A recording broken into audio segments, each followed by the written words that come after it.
Nous sommes le pays du monde qui dépense le plus d'argent public, 57% de notre produit intérieur contre 50% de recettes. Entre les deux, c'est le déficit.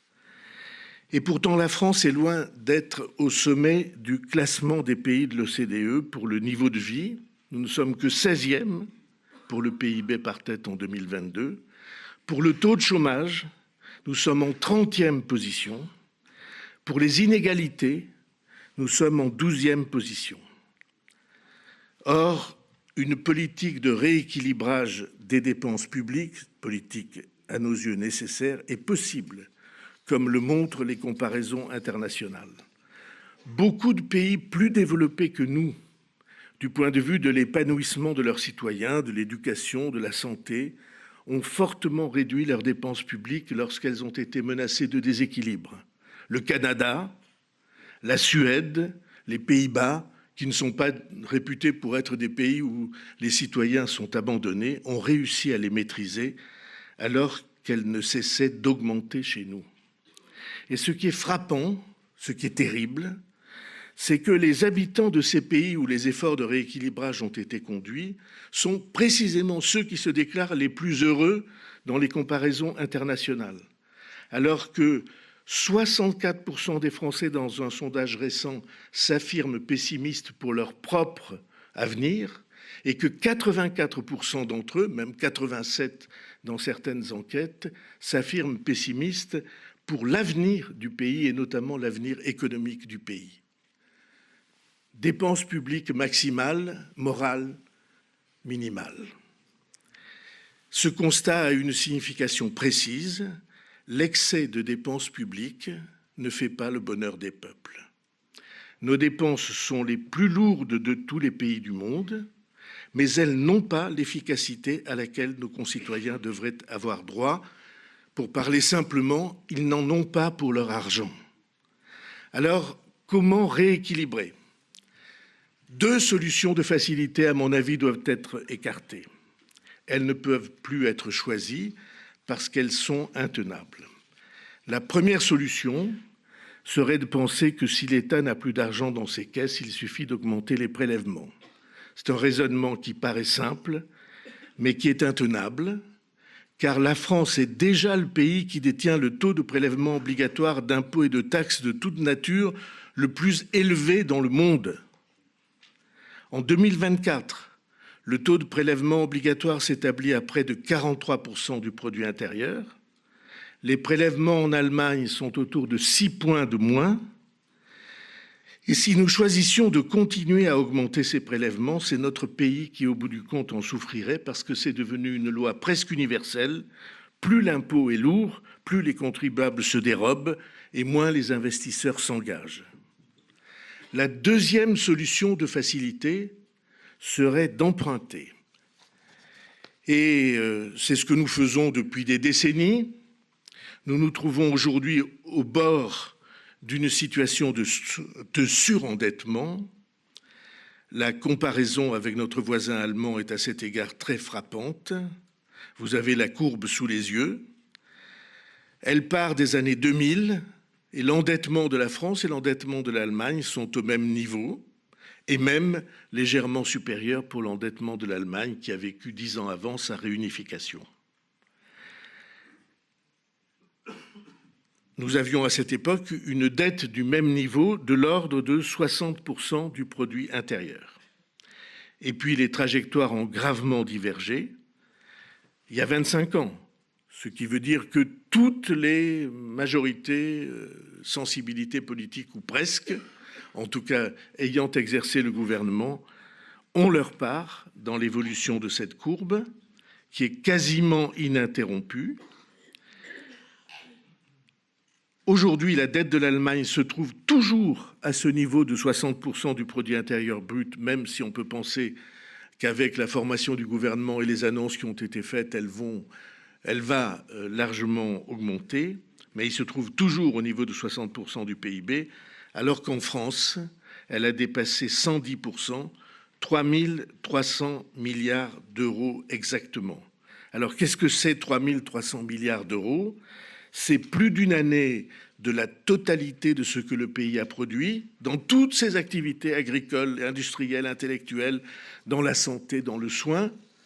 Et c'est une situation d'endettement telle que c'est comme si chaque Français, de celui qui vient de naître à celui qui est très avancé en âge, quel que soit son âge, devait à sa banque près de 50 000 euros, 200 000 euros pour une famille de 4 personnes. C'est ça, l'endettement que nous avons laissé s'accumuler au travers du temps. J'ai l'impression de revivre des combats anciens. Or, plus notre dette s'accroît dans un contexte où les taux d'intérêt progressent, plus le remboursement de cette dette pèse dans notre budget annuel. Notre dette pèse de plus en plus lourd dans le budget, ce qui fait que toutes nos marges de manœuvre, notre capacité d'action ne cesse de se réduire.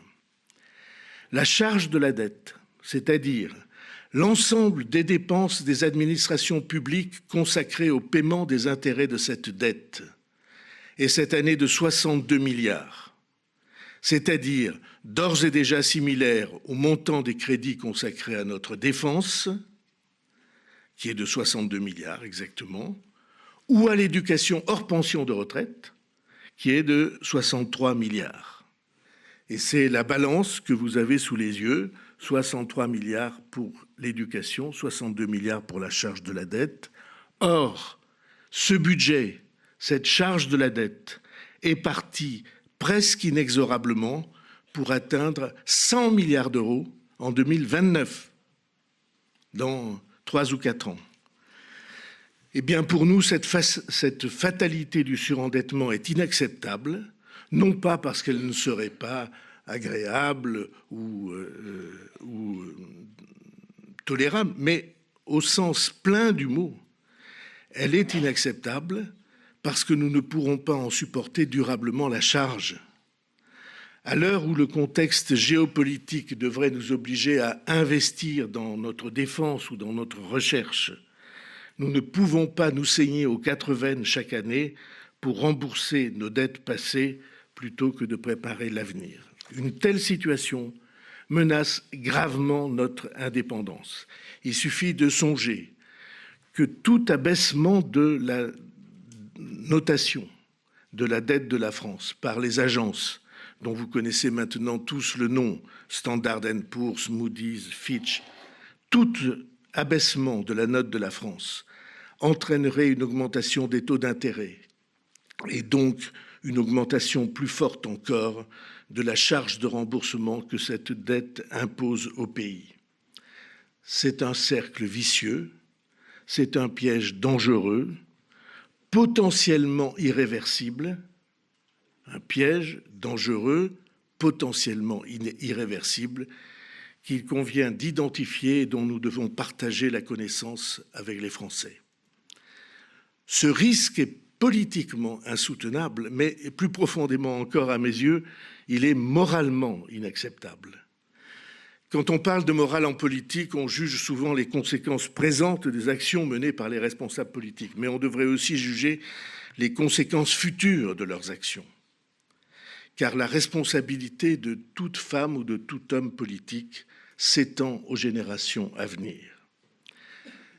La question devant nous est très simple, voulons-nous leur transmettre un héritage grevé de dettes? Il y a une grande différence dans le statut de l'héritage personnel et le statut de l'héritage d'une nation. Quand vous héritez à titre personnel d'un patrimoine trop endetté, vous avez toujours la possibilité d'y renoncer. C'est la loi qui régit les héritages familiaux. Mais l'héritage national, il n'est pas récusable. Les salariés d'aujourd'hui, qui sont en première ligne dans cette charge de la dette, pas plus que nos enfants ou nos petits-enfants, n'auront aucune possibilité de refuser la charge que la nation leur aura laissée. Et il est moralement insoutenable de faire supporter aux générations de travailleurs actuels et futurs nos dépenses de tous les jours. Je dis souvent que si cette réalité était dans la conscience de nos concitoyens, les plus jeunes des Français seraient dans la rue pour manifester contre les responsables qui leur laissent une charge aussi lourde et qui grèvera leur action dans les décennies qui viennent. Et pourtant, il y a une bonne dette à côté d'une mauvaise. La dette, légitime et utile, c'est celle qui permet de financer des investissements porteurs d'avenir, des écoles, des universités, des voies de chemin de fer. Mais ce n'est pas cette dette que nous avons privilégiée. Nous aurions dû investir dans la recherche et dans l'innovation. Nous avons préféré la dette de facilité, qui finance le train de vie quotidien, nos feuilles de maladie d'aujourd'hui, les déficits de fonctionnement et les dépenses courantes. Si nous avons les yeux ouverts, alors nous devons constater qu'en fait, nous n'avons pas le choix et que nous devons agir. Nous devons agir avec résolution, mais aussi dans le respect de ce que nous sommes, de notre modèle social et de notre République décentralisée. Nous devons agir pour garantir la survie de notre modèle social, modèle unique de solidarité qui se décline aussi bien dans le domaine de l'éducation, de la santé ou de l'emploi. Notre modèle social, c'est une part de notre identité française. Chaque Français sait, c'est un modèle unique au monde, qu'il peut compter sur ses concitoyens, sur ses voisins au sens large, pour faire face aux accidents de la vie. Enfants, adolescents, actifs, retraités, chômeurs, à tout âge de la vie, la solidarité nationale s'exerce. Et elle s'exprime dans tous les champs de la vie, dans la sphère familiale aussi bien que dans la sphère professionnelle. C'est notre modèle de société qui est inséparable de notre modèle national depuis le Conseil national de la résistance. Mais nous savons aussi que notre système doit connaître des évolutions, doit accepter des évolutions et même des révolutions afin d'affronter le plus grave des défis à venir, le défi démographique, l'effondrement de la natalité, le vieillissement de notre population, nous obligeront à ajuster et même à réinventer notre système de protection collective, qui repose en fait sur une nécessité, une pyramide des âges équilibrée, afin de garantir la pérennité et la générosité de notre contrat social. Et nous devons également agir en restant fidèles à notre organisation décentralisée, en préservant l'autonomie des collectivités locales. Ce sont elles qui portent une grande part de l'investissement de notre pays, beaucoup plus que l'État. 70% de l'investissement en France est porté par les collectivités locales. Le bâtiment, les travaux publics, l'équipement de nos villes, l'implantation d'entreprises, le soutien aux associations. Sans la présence active des collectivités, tous ces secteurs d'activité, tous ces secteurs essentiels de notre tissu social et économique ne pourraient résister. Et elles se révèlent, ces collectivités, d'autant plus indispensables aujourd'hui que de très nombreux enjeux sont territoriaux. Je pense à la santé notamment, à la question urgente des déserts médicaux sur lesquels le gouvernement travaille pour apporter, avant la fin avril, des réponses efficaces, immédiates et concrètes. Je pourrais aussi citer, bien sûr, le logement ou les transports. Et tous ces secteurs d'activité sont en réalité les lignes de bataille de la défense du premier terme de notre devise nationale, l'égalité, mais aussi du troisième, la fraternité, car c'est la cohésion nationale qui est en jeu. C'est dans ce cadre, en prenant appui sur la prise de conscience des citoyens de la réalité de la situation du pays, que le gouvernement choisit les 4 orientations de son action, qui seront, pour reprendre l'image de l'Himalaya, 4 voies d'ascension. Premièrement, notre indépendance en matière de sécurité et de défense.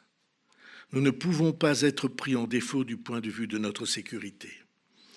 Devant le gigantesque effort d'armement de la Russie, le gigantesque effort d'armement de la Chine, le pas de côté des États-Unis, dotés de la première armée au monde, mais ne considérant plus que l'Europe soit pour l'avenir leur priorité de défense, l'Union européenne a le devoir impérieux de construire une défense autonome.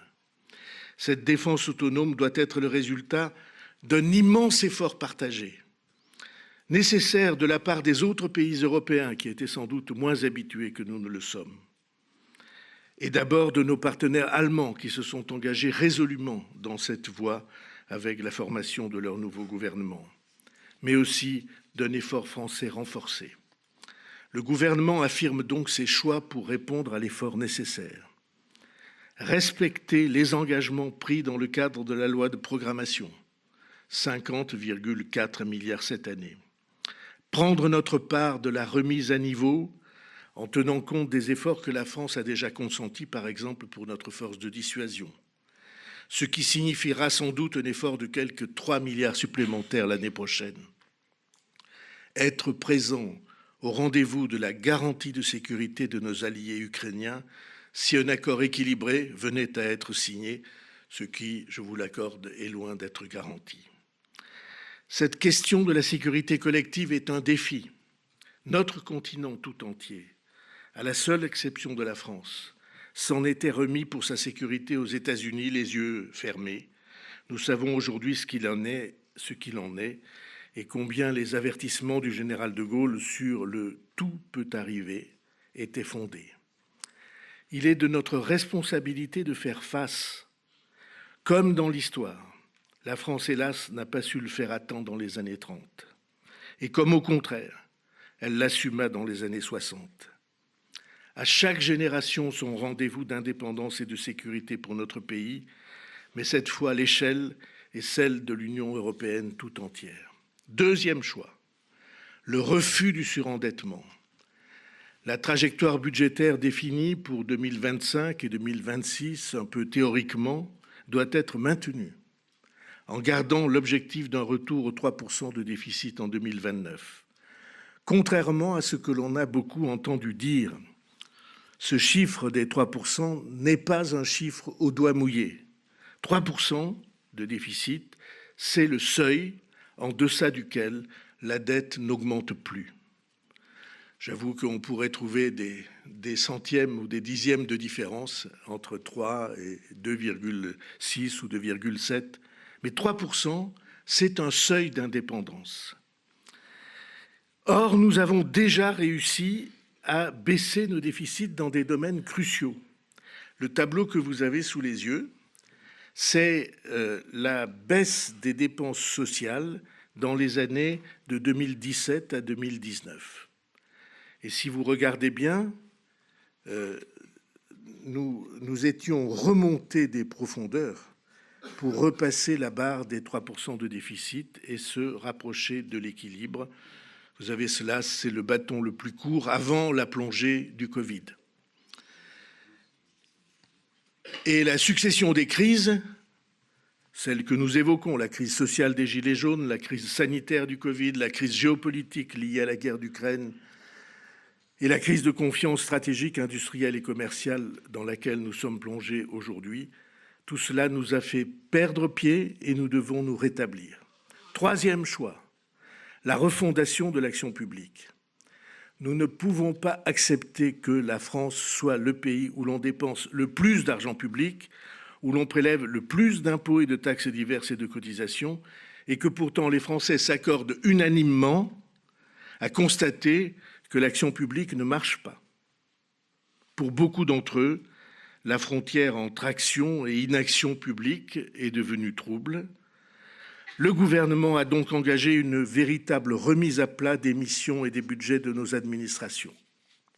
Le 21 février dernier, j'ai réuni tous les ministres, tous les directeurs d'administration centrale, des représentants des préfets de régions et de départements, et nous avons lancé la première étape de cette refondation de l'action publique, demander à chaque administration une formulation claire des missions dont elle a la charge, afin que puisse être vérifiée la pertinence de ces missions et identifier les doublons et les redondances.